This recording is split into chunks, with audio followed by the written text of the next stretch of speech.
All right, so let's talk about some of the material on the PowerPoint slides 7 through 13. This is in our discussion of process costing systems. So we're going to start off with a true-false question. It says the FIFO method separates work done on beginning inventory in the previous period from work done on it in the current period. Okay. And this is absolutely a true statement. This is one of the this is one of the things that helps us make better decisions about costs and production incurred in the current period. Whereas the average method just kind of lumps everything together. It's a little bit easier, but our numbers tend to be a little bit more distorted. It's easier, but not quite as accurate. So we talked about that in the previous slide. We had a true-false question of about, said the FIFO method is simpler than the average cost method, and that was a false statement. Well, it was false because of this right here. We're going to separate work done on beginning inventory that was done in a prior period from work done in the current period. Okay, so this is a true statement. All right, let's move on here. Let's see, what do we have? Had the wrong handout up there, so now we're good. Let's take a look at this and see what we've got. It says, I'm right up here, it says the 4 steps necessary to complete a cost of production report in a process cost system are. And so we've got 4 of them. Those look correct, although they're in the wrong order. So that's okay. So it says the correct ordering of steps is. Okay. And do notice that 1, 2, 3 of the choices start with the number 2. So chances are B is going to be wrong. So let's see what number 2 says. It says determine the unit to be assigned costs. This is absolutely the very, very first step, and it's also by far the easiest step that we're going to go through. Okay. Then so it's true that B is not going to be right. We're going to circle the correct answer. So let's see here. Looks like it's down to the next step in the sequence is either 3 or 4. It says determine the cost per equivalent unit. And then number 4 says calculate equivalent units of production. Well, if we think about that, we're going to have to do step 4 first. Okay, because if we're going to complete a cost of production report, before we can determine our cost per equivalent unit, we have to know how many equivalent units we have. So the correct order is going to be 2, 4, and then we know at this point that we have our answer. But let's keep going just to make sure. So after we calculate the equivalent units of production, then we can determine the cost per equivalent unit. That would be step 3. And then we're going to finally, in our final step, allocate cost to the portion of inventory that we can transfer out, either to finished goods or to the next department.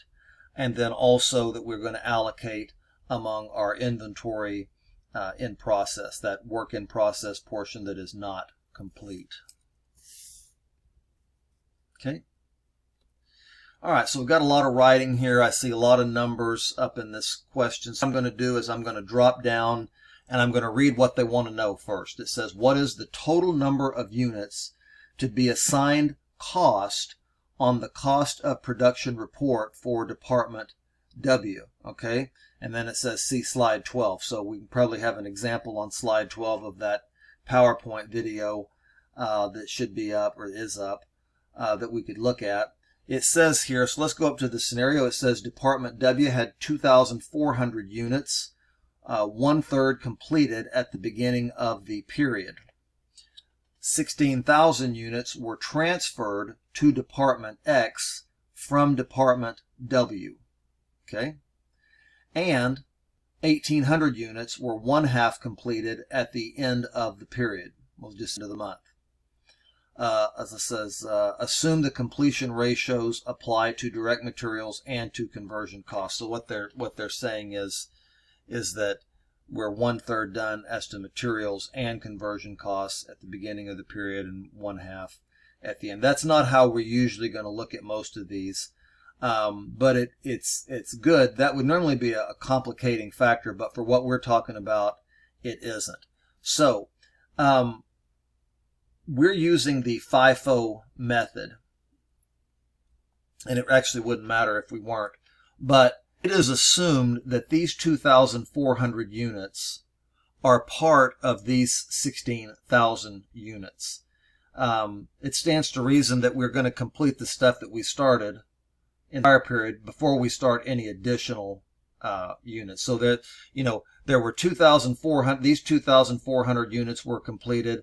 And then, let's see, what's the difference if we take 2,400 from 16,000, it'd be 13,600.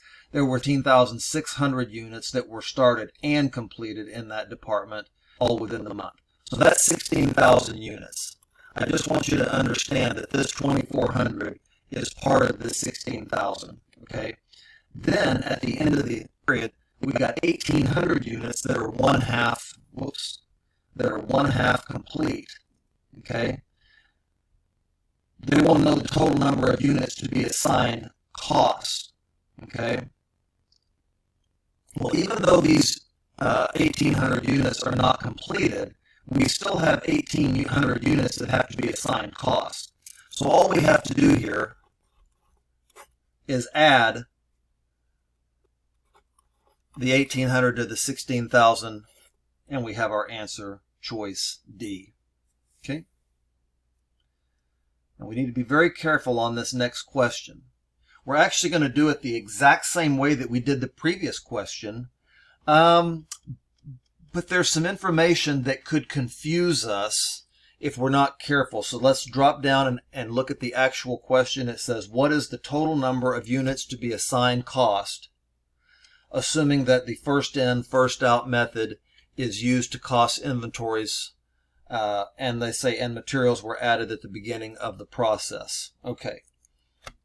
So a couple things here. Number one, this is more, the scenario that we have here is, it's a little bit more common, at least as far as what I would give students in an introductory type course.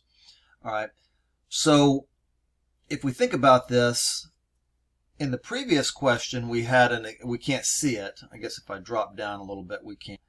It says that assume completion ratios apply both to direct materials and conversion costs. Well, that's not the case in this question. In this question it says that materials are added at the beginning of the process. Okay, so here's the thing. These 4,000 units right here, they're 30% completed as to conversion costs. They're actually 100% complete as to materials, because materials are added at the beginning of the process. Good news, it doesn't matter. It doesn't matter. What is the total number of units to be assigned cost? We're going to do it the exact same way. These 4,000 units are assumed to be among these 65,000 units that were completed in the month. So all we have to is say 65,000 plus 7,000 is going to give us 72,000 units to which we have to assign costs. All right, we're not asking for equivalent units or anything like that. We're not to that yet. Oh, that's, looks like it says MITs or something. Better clean that up.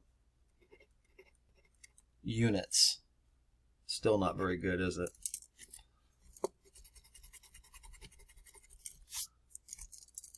Let's see what we got here. Units. I'm actually having to reach quite a ways to get this. So 72,000 units. We're going to assign cost to these units that were completed during the month, of which these 4,000 are part, as well as these 7,000 that are not yet completed at the end of the period. That's all there is to it. This is easy as it gets, though. Okay, so 72,000 units. Let's wrap this video up and start another one.